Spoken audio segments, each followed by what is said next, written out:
يعني اكيد انت لازم تعرف طبيعه الادوات، طبيعه الاشياء اللي تجي، يعني اللي خلينا نقول تشتريها. نعم. شلون تقدر تعرف كل هذه التفاصيل؟ هنا الموضوع شويه كان بيه ألم علي.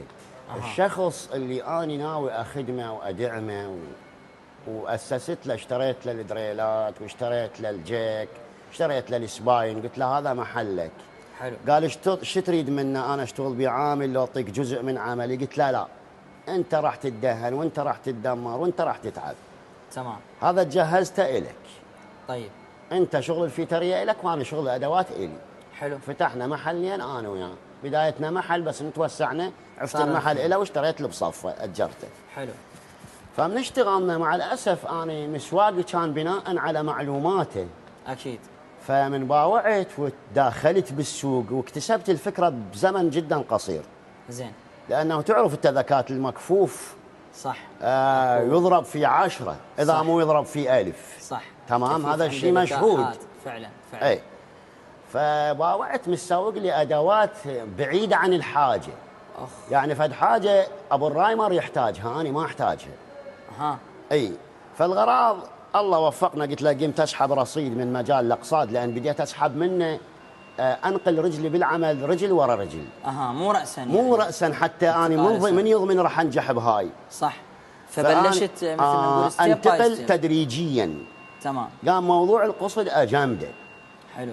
اللي يجيني ما عندي مجويدي كذا، لان تعرف انت اليوم مثل الرهينه فلوسك يم الناس. طبعا. لا يقول لك اريد فلان حاجه من اوفي هذا القصد، اذا تقول له ما انطيك راح يطفر بالباقيات. طبيعي. فاحنا شو نسوي؟ قمنا ناملهم لحد ما امتصينا اموالنا اللي استرديت اموالك. فمن فتحت العمل انا اكتسبت الخبره بسرعه، يعني بزمن قصير. طيب. فمن باوعت مسواقه جدا تالف وما ينفع بالعمل. رجعت رتبت على وكاله ما انطوني، رتبت مره ثانيه ما انطوني. تعرف الوكاله كانت حصريه اكيد، وكانت بيها غايات وكذا. فمشى العمل، بديت اعرف الشارع مثل ابو الصيدليه. انا اليوم صيدلاني اعتبر. قطع غيار التك تك شلون اللي تيجي تاخذ من الصيدليه للمريض علاج نفس الحاله.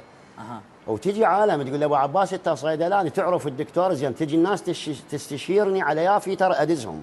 صحيح. لان انا تعايشت ويا الفيتر، يعني عندي الان 25 فيتر داير مداير منطقتي، هم سحبهم من يمي. ما شاء الله. الحمد لله. طيب وين منطقتك يعني؟ اني منطقتي اللي اسم الرئيسي لها حي السفير.